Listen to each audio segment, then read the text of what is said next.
سڵاوی خواتان لەبێ هاوڕێیان ئەمڕۆ 5/12/2024 ئەمڕۆ ئەو ڕۆژەی یادکردنەوەی ئەو ڕۆژەی کە کاوە گەرمیانی شەهیدی قەڵەمی تێدا شەهید کراوە. ئەوڕۆ ڕێکخراوی 7 شوبات لە شەرتەم شارەکان هەستاوە بە دروستکردنی چالاکی. شاری مانچستەریش بێبەش نەبووە، ئەمڕۆ شاری مانچستەریش هەستاوە بە یادکردنەوەی و ئیهانەکردنی شەهیدی نەمر کاوە گەرمیانی. بە ناوی خودای بەخشندە و میهرەبان، ئازیزان و خۆشەویستان و چالاکوانانی خۆشەویست، ئەمڕۆ ئێمە وەکو ڕێکخراوی 7 شوبات بۆ مافەکانی مرۆڤ لێرانە کۆبووینەتەوە بۆ 11مین ساڵیادی تیرۆرکردنی شەهیدی قەڵەم کاوە گەرمیانی و 8مین ساڵیادی تیرۆرکردنی ڕۆژنامەنووس شوکری ڕێکانی بە خێراتنی چالاکوانان و ئازادی خوازان و ئەندامانی ڕێکخراوی 7 شوبات دەکەین.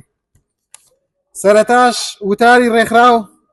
بە زمانی ئینگلیزی دەخوێنرێتەوە لەلایەن کاک ئێرن ساڵحەوە. با بفەرمووی. Hello everyone. Today we gather to honor the memory of two brave journalists who paid the ultimate price for their pursuit of truth and justice. On the 11th anniversary of the martyrdom of Kawa Germiani, we remember his unwavering courage in the face of danger. Kawa was the fearless journalist using his pen and camera to expose corruption and injustice. No matter the cost, he stood as a powerful force against the regime, stepped in the betrayal and oppressions. Despite threats, imprisonment, the violence, Kawa continued his fight for the freedom and accountability. His memorandum, however, only instilled the battles for justice, revealing the true nature of these in power. On this day, we also commemorate the 8th anniversary of the assassination of the journalist Shukri Rakani. Shukri was tragically killed on December 1st, 2016 by militias linked to the Kurdistan Region Government, KRG. His death served as a painful reminder of the dangers faced by journalists in their pursuit of truth and the sacrifices made for the freedom of speech. As an organization of February 17, we stand together in remembrance of these two heroes. لە 11مین ساڵیادی شەهیدی قەڵەم کاوە گەرمیانی و 8مین ساڵیادی شەهیدی ڕۆژنامەنووس شوکری ڕێکانی بە خێراتنی چالاکوانان و ئازادی خوازان و ئەندامانی ڕێکخراوی 7 شوبات دەکەین. کاوە گەرمیانی ئەو ڕۆژنامەنووسە بوێر و چاونەترسە بوو، ئەو قەڵەمە نوکتیژەی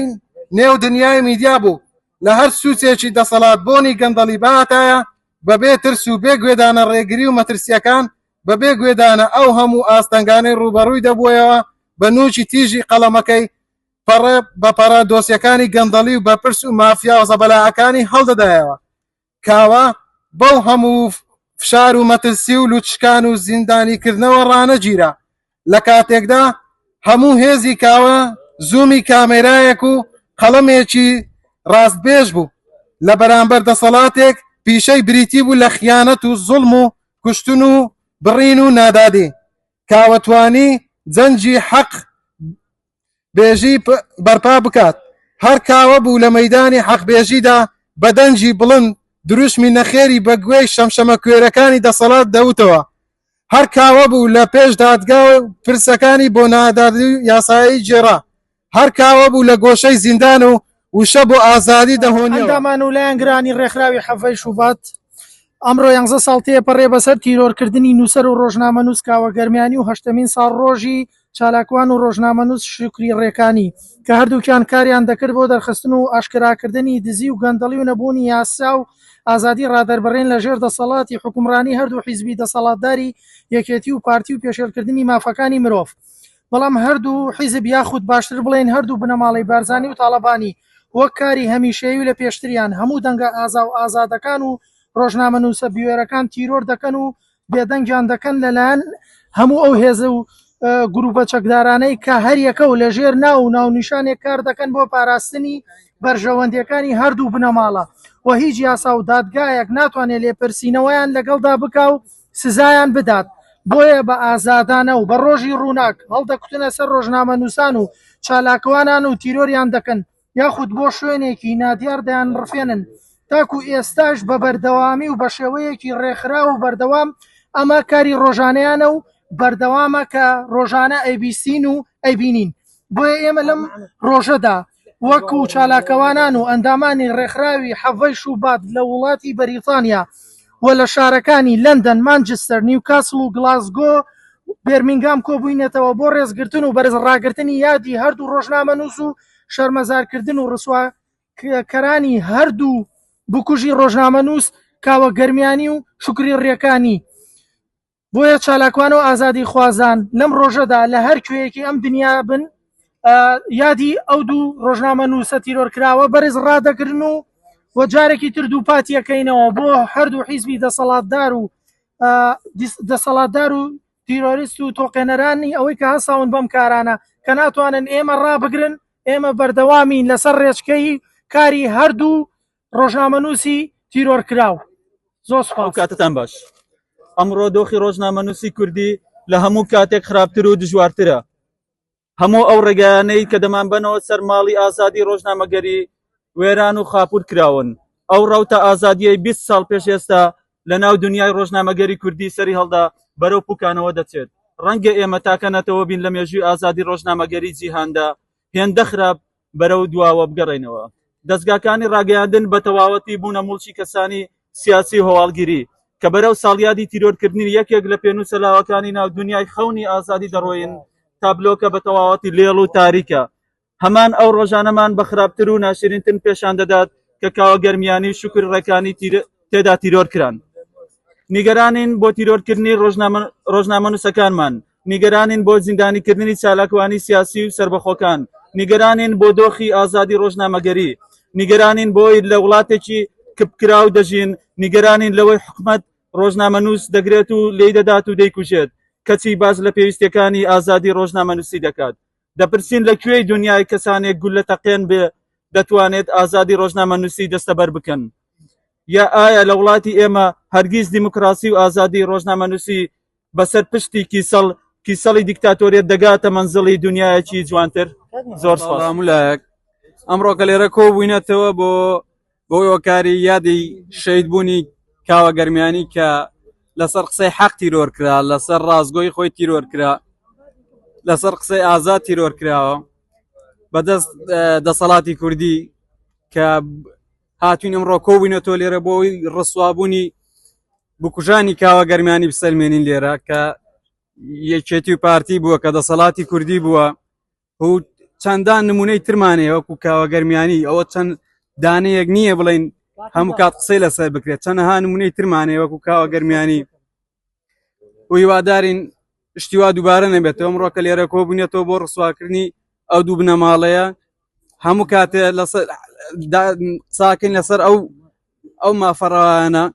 و هەموو کات دەڵێن بڕوخێ دەستان خۆش. لایەک بەخێر بێن بە خێراتنی هەموو لایەکتان دەکەم. ئەو ڕۆژەی ئەوان دەیانوت بە هەشتێکتان بۆ دروست دەکەین و خەونەکانتانی تێدا بەدی بێنن، شەقامەکانتان بۆ دەکەینە گوڵەباخ و شارەکانتان بۆ دەڕازێنینەوە گوندەکانتان بۆ ئاوادان دەکەینەوە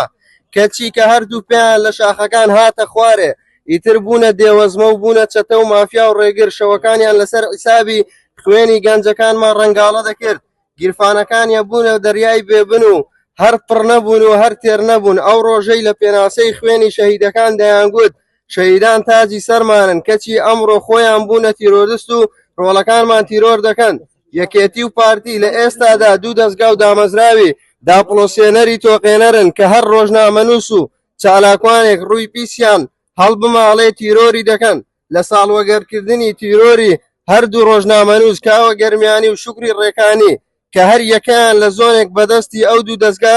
تیرۆر کران بۆیە دەڵێن نەفرت لە تیرۆر و تیرۆردستان. پێتان دەڵێن زۆری و زۆرداری تاسەر بۆ کەس نەبووە و نابێ، زۆر لە ئێوە زۆردارتر بوونە پەندی مێژوو لە ناو چوون. ئیسماعیل ئیبراهیم محمود ئەندامی ڕێکخراوی عەبدەی شوات. هۆکارچی بۆ ڕۆکۆبوونەوە لە شاری مازستەر؟ کۆکاری کۆبوونەوەمان ئەمڕۆ لەگەڵ ئەندامی ڕێکخراوانی عەبدەی شوبات بۆ دەگەڕێتەوە لە 8 ساڵەمەوە بەر ڕۆژێک پێگەمڕۆدا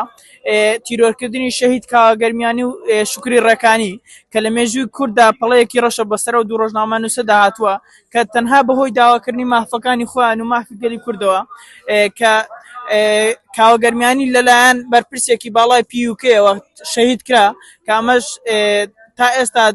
پەڵەیەکی ڕەشە بە ناوچەوانی حکومڕانی کوردیەوە هەومان بەدەستیەوە دەناڵێنین هیوادارین حکومڕانی کوردی ڕێگە بدە کە ڕۆژنامە نووسان بە ئازادی مافی خۆیان داوا بکەن لە هەموو بارێکدا زۆر سپاس دەست خۆش بێ سڵاوتان لێبێ ئامادەبووان و ئەندامانی ڕێکخراوی حەفتەی شوبات ئەمڕۆ لە ڕۆژێکی ڕەشی مێژووی حکومڕانی دەسەڵاتی کوردیدا کۆبوونێتەوە و بۆ پشتگیریکردنی تیرۆرکردنی کاوەگەرمیانی دیارە ئەمڕۆ ڕۆژێکی ڕەشە لە مێژووی دەسەڵاتی کوردیە زۆر سپاس ئەمڕۆ من وەکو ئەندامێکی چالاکی ڕێکخراوی حەفەی شوبات بەشداری ئەم خۆپیشاندان و چالاکیم کردووە بۆ بەرزڕاگرتنی یادی تیرۆرکردنی هەردوو ڕۆژنامە نووس کاوەگەرمیانی لە کەلار و شکری ڕێکانی لە دهۆک کە شەید ساڵڕۆژی یانزەمین ساڵڕۆژی شەهیدکردنی شەهید کاوەگەرمیانی و هەشتەمین ساڵڕۆژی شکری ڕێکانیە بۆیە ئەمەوێت لەم ڕۆژەدا پیان بڵێم کە یادی تیرۆرکردنیان بەرزە نرخێنین و هەمیشە چالاکوانان و ئازادی خوازانی تیرۆرکرا و بە هەردوو بە دەستی هەردوو حیزبی دەسەڵاتدار و هەردوو بنەماڵی بەرزانی و تەڵەبانی ناتوان دەنگی ئازا و ئازاد کە بکەن ئەمڕۆ یانزەمین ساڵیادی شەهید کاوەگەرمیانی بەرزڕا ئەگەێنین کە شەهیدی قەڵەم تیرۆر کراوە تا ئێستا کەش بکوشەکەی بەداخەوە دیار نییە و بۆ ئێمە ئەم یادە بەرزڕا ئەگرین زۆر سوپاسی ڕێکخراوی حەفەی شوباتی شەکەم بۆ کارچی بۆ ڕۆژ شاری ماساستان بەگربوونەوە ئەمڕۆکە هەستین بە دانەکردنی ئەو کارە قێزەونەیە دژ بە ڕۆژنامەنووسان دەکرێت لە هەرێمی کوردستان بۆ کردکردنەوەی دەنجی ئازاد لە کاتێکدا ئەوان بە ئازادی داوای مافڕەوەکانی گەلی کوورد دەکەن بەڵام ئەوان دەیان هەیە کپیکەنەوە بێدەن جیان پێ هەڵبژێرن لە کاتێکدا ئەوان لە ناو ماڵی خۆیان و بەبێ هیچ ڕێکارێکی یاسایی هەست دەستن بە کوشتنیان باشە ڕێکخراوی حەفتەی شوبات هەمیشە لە چال و چالاکیەکانیدا بەردەوام هانی گەنجەکانمان دەدات یادی ئەو ڕۆژانە بکەنەوە کە شەهیدەکانمیانی تێدا تیرۆر کراوە ئایا تو وەکو ئەندامێکی ڕێکخراوی حەفتەی شوبات پەیامەت چییە بۆ گەنجی کورد داواکەرم لە هەموو گەنجانی کورد کە بەتایبەت ڕەوەندی کورد کە لە دەرەوەن دەنجی ئازادی ئەو گەلە ستەم لێکراوە بگەێنن کە لە ناو وڵاتەکەماندا ستەمی لێ دەکرێت و دەچەوسێندرێتەوە و بە ڕوونی شاری ماساستان بەگربوونەوە ئێمە ئەوڕۆوەکو ئەندامی ڕێکخراوی حەفتەی شوبات هەستاوین بە ڕێخستنی خۆپیشاندانێک سەبارەت بە شەهیدکردنی کاوەگەرمیانی و هەموو چالاکوانان و ڕۆژنامەنووسان ئێمە هەموو ساڵێک ئەو یادە بەرز ڕادەگرین و هیوادارم هەموو تاکێکی کورد مافی ئازادی ڕادەربڕینی هەبێ و بتوانێت یادی ئەو ڕۆژە بکاتەوە و کە خوێنی ڕۆڵەکانمان بەهادەر نەڕوا و بەتایبەتی لە هەرێمی کوردستان بەڕاستی هەست کەسێک ڕەخنە لە عیز بوو دەسەڵات بگرێت دەیکوژن و دەیبڕن و سزنی دەکەن هیوادارین ئەو حکومەتە بگۆڕە و چیکە ئەو حکومەتە لەسەر حکم نەبێت بەڕاستی ژیانی هیچ تاکێکی کورد سیڤ نییە و خەڵکە بۆ لەسەر کۆمنتێک گیراوە ئێمە وەکو ڕێکخراوی حەفتەی شوبات هەموو ساڵێک هەڵدەستین بە یادکردنەوەی ئەو ڕۆژە پیرۆزە و نایڵین خوێنی ڕۆڵەکانمان بەهادەر بڕوە حەفتەی شوبات لە شاری ماستەر گربوونەوەکەی ئەنجامدا و ئەندامێکی زۆری ڕێکخراوی حەفتەی شوبات و لانگرەکانی هاتن لێرە وەکو ئەرکی ڕۆژنامەنووسی خۆمان دەچینە لای محەممەد ئەکرەم بەرپرسی کارگێڕی ڕێکخراوی حەفتەی شوبات و ڕێخەری خۆپیشاندانەکان لە شاری مانچستەر کاک محەممەد هەوکارچی بۆ ڕەکان هەستاوان بە گربوونیەک لە شاری ماستەر سلااو سوپاسی بەڕێستان دەکەم ئەوڕۆ ئێمە وەکو ڕێکخراوی حەفتەی شوبات بە پێویستمان زانی کە چالاکیەک ئەنجام بدەین بۆ ساڵیادی تیرۆرکردنی هەردوو ڕۆژنامەنووس کاوەگەرمیانی و هەشتەمین ساڵیادی شکری ڕێکانی کە بەداخەوە بەدەستی ڕەشی تیرۆری دەسەڵاتدارانی کورد و بەتایبەتی بنەماڵەی پارتی و بارزانی تیرۆرکراوە لە بنەماڵە یەکێتی بە هەمان شێوە یعنی ئێمە ئامانجمان لەو چاڵاکیانە یادکردنەوەی ئەو کەسانەیە کەوا لە بیریان نەکەین و هەرگیز ناوەستین تاوەکو گەرانی ئەو تاوانە قێزەونە نەدرێنە داگا تاوەکو بە هەڵوێستی خۆمان بەردەوامین پەیامی تۆ چییە بۆ گەنج کە لە وەکو کەسێکی ئەندامێکی باڵای ڕێکخراوی حەفتەی شوبات پەیامت چییە بۆ گەنج بە تایبەتی لە تاراگە لە وڵاتەکانی وەکو بەریتانیا و ئەڵمانیا. ئێمە وەکو کوردانی تاراوگە لە بەریتانیا بەداخەوە کە ئەو چەنگ و چەلەگە و جێژاوی لە هەرێمی کوردستان داوە چەندی پێڵچنیوینی ینی بەجددی ئێمە بەردەوام لە خەمی وڵاتەکەی خۆمانداینە ینی ئەو کارانەی ئەنجامیشی دەدەین بۆ هۆشیارکردنەوەی خەڵکە کەوا بێدەنگ نەبێت لەو حەق و مافەی کە هەیەە ئەوانیش مافی قسەکردنیان هەیە مافی ئازادی ڕادەبرنیان هەیە ئێمە لێرانەینە یعنی دڵمان بۆ نیشتیمان دەستێتن بە جددی پێمان خۆشە دایمەن خەڵک لەسەر مافی خۆی بەجواب بێتن ئامانجی ئێمەش لەو چالاکیانە ئەوەیە هۆشیارکردنەوەی خەڵک هۆشیار بکەینەوە لەو دەسەڵاتە کەوا هانی حکوومەتی ئێرەش بدەین کە ئەو شتەی دەگوزارێت لە هەرێمی کوردستان بەگوێیاندا بدەین و کە چالاکیەکانیشمان لە خۆپشاندان ناوەستێتن ئێمە بەردەوام لە هەوڵداین بۆ ئاگداکردنەوە لە ڕێگای ئەندام پەرلەمانەکان وەزایدەن لە ڕێگای ئەمپیەکان هەوڵ دەدەین کۆبوونەوە بکەین چاومان بە ئەندام پەرلەمانەکان بکەوێتن یعنی ئەو شتەی هەیە کە لە هەرێمی کوردستان هەوڵ دەدەین بە هەموو جیانی ڕابگەێنین. دەستەکان خۆشە کاک محەممەد گیان لەشی ساق بێت تۆ ئەندامێکی زۆر ماندوو بوو بۆ ئەمڕۆکانە لەش ساق بووی هیوای سەرکەوتن بۆ دەخوازم. سپاسی ئێوەش دەکەم و سپاسی سەرجەم ئەندامانی بەڕێز و سەردەم چالاکوانان دەکەم کە ئەمڕۆ ئامادە بوون بەدەم داواکاریەکەمان داهاتن هیوای سەرکەوتن بۆ ئێوەش دەخوازم و سەرکەوتوو.